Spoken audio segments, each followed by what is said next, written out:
What about an alpaca? If it could talk, it couldn't say the word lasagna because of the shape of its design. Okay, I didn't know that, but now I do.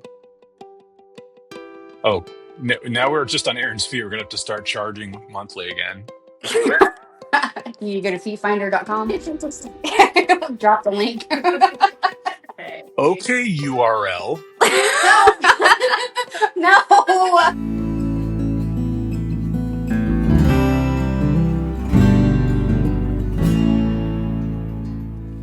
Welcome to episode lucky number 10 of It's Not a Show, It's a Lifestyle, the only Gilmore Girls rewatch podcast where Erin Siebold is watching Gilmore Girls for the first time. And we're finally back from a much needed break, so bear with us as we remember how to talk good.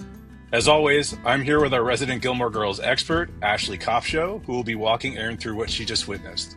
And what was that? Episode 10, Forgiveness and Stuff. Original air date December 21st, 2000. But first, Erin, please give us your best 60-second recap of the episode.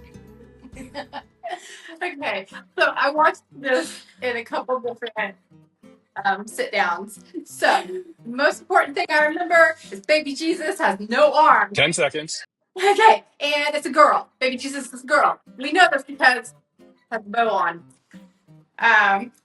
Grandpa Monster goes to the hospital. He's wearing a Brooks Brothers bow tie. It's a cute bow tie, but it's getting hot. Oh my goodness, temperature's too hot. And you turn it down, so he has to get it from the table. And he doesn't come back. Grandma's like, where is he? What's his name? Is it Richard? Yep. Richard! Where are you? So finally she's like, where is he? I'm gonna go find him. No, he's passed out because it's too freaking hot. So he's had an angina. So Rory and Grandma go to the hospital. Lorelai wasn't even invited to Christmas because she kicked Grandma out because of the whole Miss Patty thing and they're falling asleep at Miss Patty's house, the Dean and the Rory and running out of time. What am I not? Your pantomime of the entire episode took about 1 minute and 4 seconds. Okay. You only missed some of the dialogue, so Yes, that's great. I know a lot. I missed a lot. Sorry. We open on the Elder Gilmore mansion. That was manic, guys. That was really manic, and I would like to apologize. That's okay.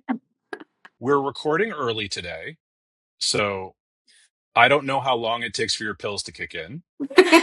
They haven't yet. So we'll take that into account. That's okay. Here is the synopsis. Christmas is approaching, and Stars Hollow is in full festive spirit. However, there's tension in the Gilmore family.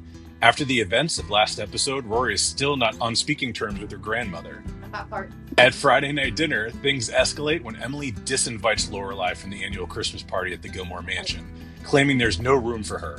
Feeling hurt, Lorelai chooses not to attend, even if Rory is going. However, the tension takes a back seat when Richard, Lorelai's father, suddenly collapses at the party and is rushed to the hospital. The entire Gilmore family is thrown into a state of worry and panic. While at the hospital, Emily struggles with her emotions, revealing a vulnerable side to her character that's rarely seen. She confides in Lorelai, and the two share a rare, tender moment. Meanwhile, back in Stars Hollow, Luke creates a signature Santa burger in honor of the holidays. When he hears about Richard, he rushes to the hospital, showing his deep care for the Gilmore Girls. The episode ends on a bittersweet note. Richard's health stabilizes, but the scare serves as a wake-up call for the Gilmore family, emphasizing the importance of family and forgiveness. That's right. Erin? Yep. Snap opinion. I mean, I tried to get all of that said. And I got most of it Okay, said. let me rephrase. This is on me. I know this is only the 10th episode. I meant your snap opinion on the episode, not on your synopsis. Snap opinion. How did you do on your synopsis? I did great. I was great on it. So proud of myself. Fabulous. Absolutely fabulous. A+. What is your snap opinion of the episode? I thought it was great. It got me, it pulled me in. All right, so she likes the sad ones. Well, because it just pulled me in. Baby Jesus had no arm. Come on. It is tragic. Yes. How's he going to hold that myrrh? Exactly. That's what I'm thinking. Okay, I get it. And how's it going to fall across? Yeah. He's not on the cross as a baby. He gets older. He does get Is he gonna older. grow arms? He doesn't have to grow. These are questions, right? These are. Yeah. Do you have any questions about the episode? Yes, to emphasize an episode. Ashley, when you were 10, Did you ever see a baby Jesus with no arms? How many people have ever had an experience with babies with no arms? I have a question, Ashley, because you have girls. So in this episode, Lorelai got to experience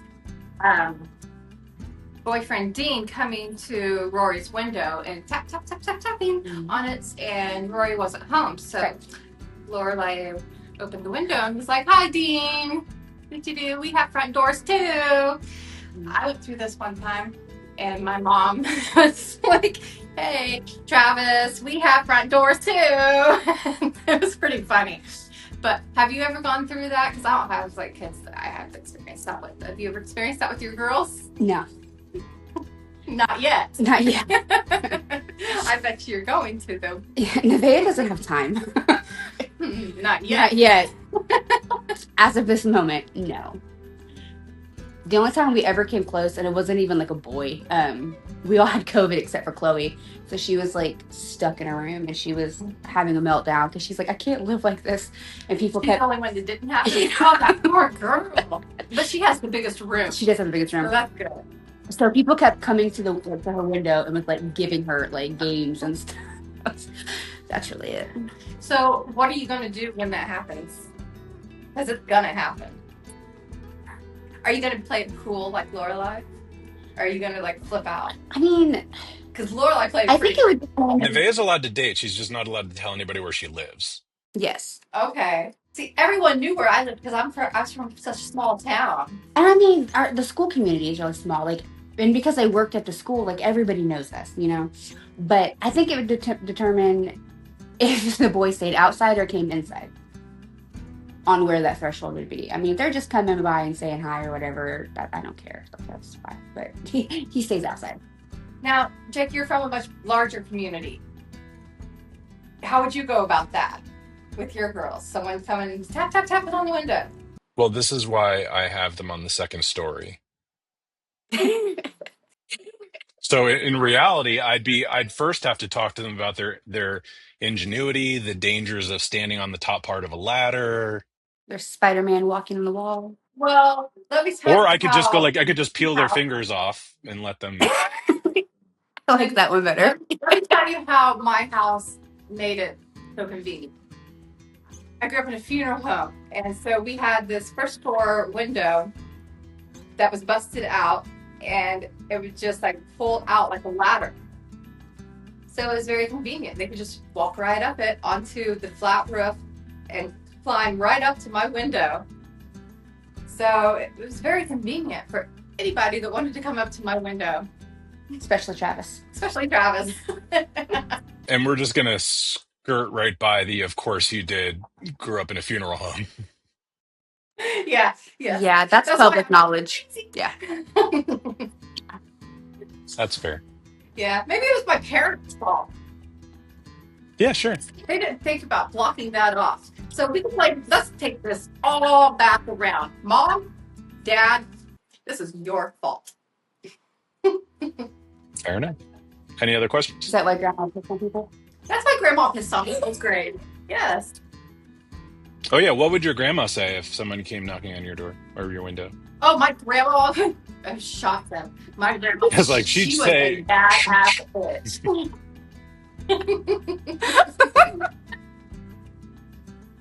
She was a badass bitch. I'm telling you what, man. Whew. Grandma cocked her shotgun with one hand. Yes, actually, she probably would have had a machete. Oh, Some nunchucks. It wouldn't have been seized. I don't even want to know. She would have burnt them in her barrel in the backyard. she wasn't allowed to travel internationally. That's She never did, so probably not. She never had receipts for anywhere. She made all her own Those clothes. nunchucks aren't getting seized. Anyways, back to the show. Oh, look at you. Okay. Any other questions about the episode? Um, you have had scares like with your mom and dad and stuff being in the hospital, Mm-hmm. and you had experiences like that. It's really scary. It is. I've had those scares too.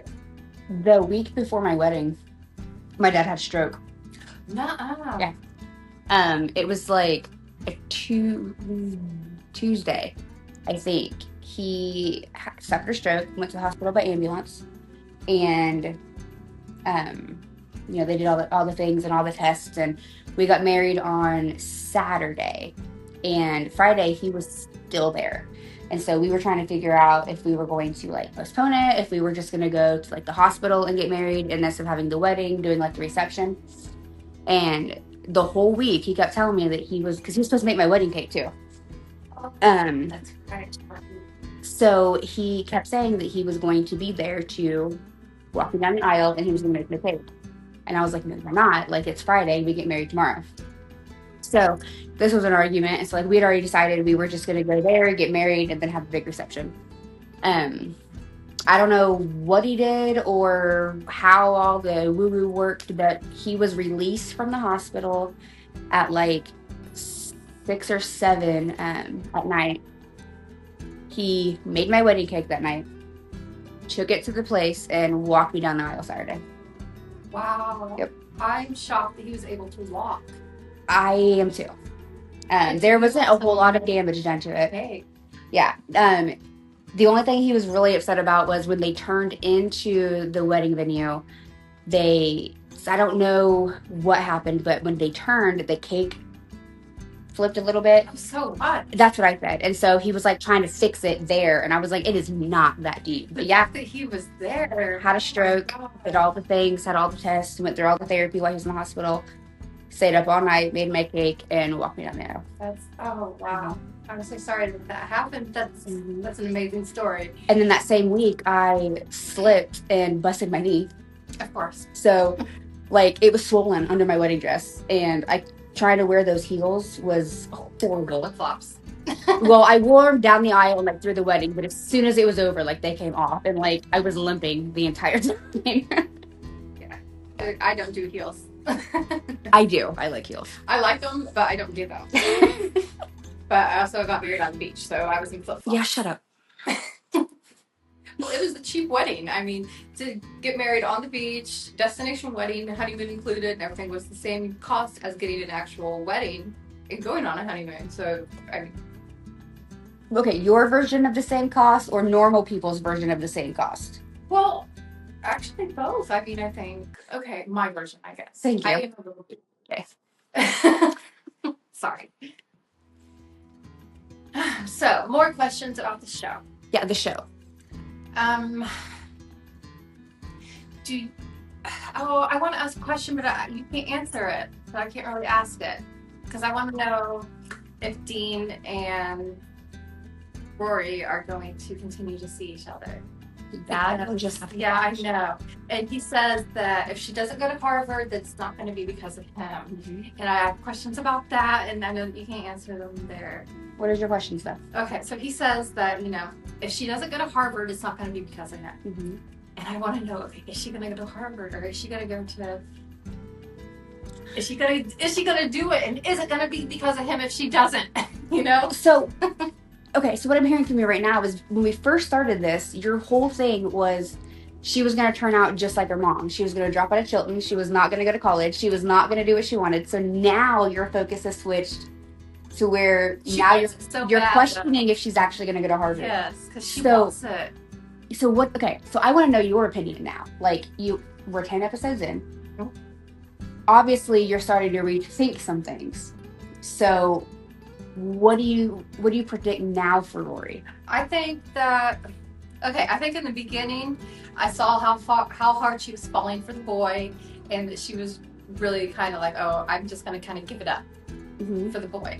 But now 10 episodes in, she's really working for it. And I'm seeing, she is putting this above the guys. Right. And I mean, that's hard to do, but she's doing it. And I know there's like 22 more seasons. But There's 7. okay.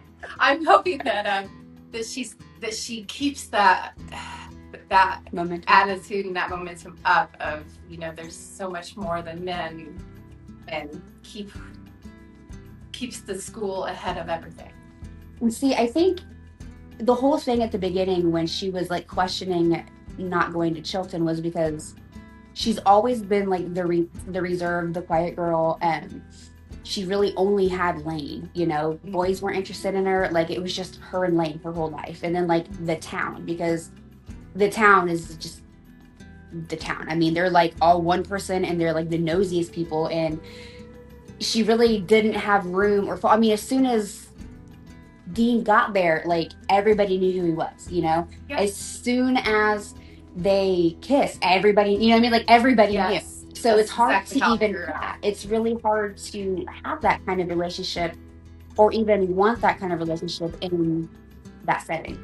But I think because Dean is beautiful, he was very interested in her. Like, I think for just a moment, she did question, like, if I go to say it Stars Hollow, I can have this relationship. I can see this. I can stay with my friends. But then she eventually got herself back on track, like, it was just a moment of just questioning. I hope that she saw how easily she can get off track. Right. And I think the whole, if she doesn't go to Harvard, it's not going to be because of me. That I honestly think that is still Lorelai projecting herself onto Rory. Like, she sees that Rory is not her, and she understands that she's not going to make those mistakes, and that Rory's going to do whatever Rory wants to do because that's how she raised her. Mm-hmm. But I think she still has her own moments of fear. She very easily could have went that route at Miss Patty's. Yep. Very easily. Oh, nobody would have known. Absolutely. And I think that was a big reality check for everyone. You said no one would have known. I think everybody they would have known that she saved the night when they got there, but nobody would have known that they did anything there. I think everybody would have known. I don't think they would have, because they didn't know they were even in the room until the next day. But I think everybody would have known. Well, she probably would have told everybody. Yeah. But you know what I mean. Like, I think that it was just, for Emily and for Lorelai, it was one of those moments that they had to like have the setback, and then they realized eventually that that's not her. But yeah, there's so much that happens, and I'm interested to see how your opinion changes from thing to thing. It's already changed from like episode 1 to episode 10. I know. I'm excited to see the next 10 episodes and where it goes from there. And then, what do you know about Luke and Lorelai right now? Oh, I can see the sparkle in the eye between Luke and between Lorelai. And when he made her the Santa burger because she couldn't go to Christmas. Mm-hmm. There's a little something. He feels it. But she's still with Mafia Max. Oh, I forgot about Mafia Max. Yeah, she doesn't want Mafia Max. She wants Luke. Maybe on the vanilla chicken brown kettle. That's fun. Who did you relate to most? I would say Lorelai, because I've been in the position of everything that she's been through with having to go to the hospital and deal with family and Being disinvited from stuff? Yeah, been there, done that.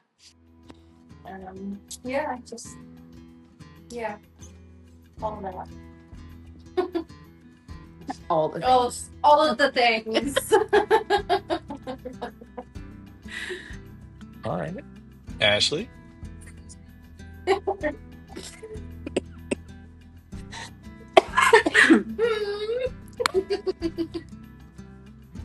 Stop, it's my turn.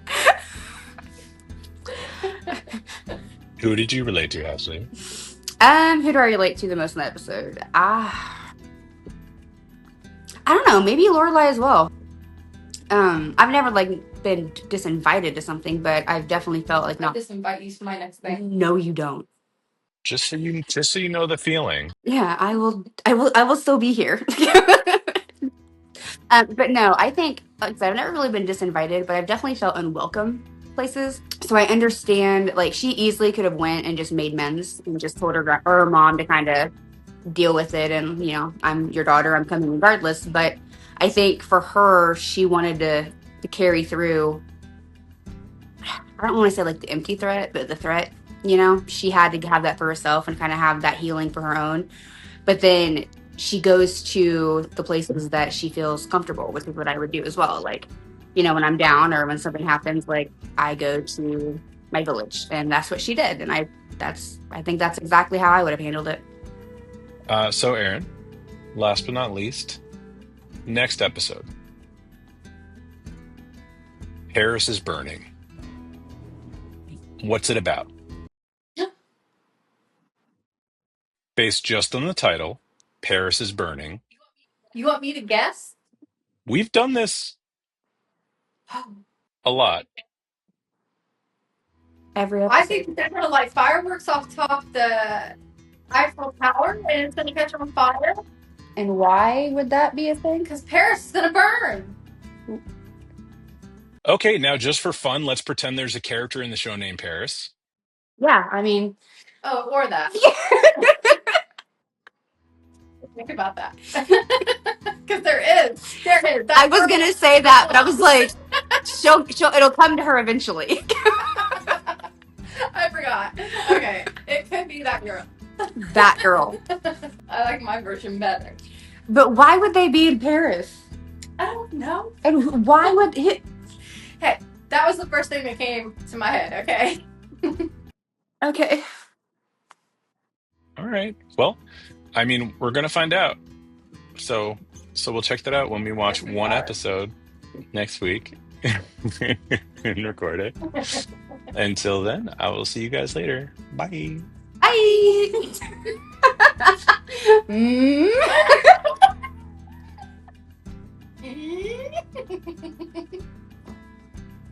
You're so dumb.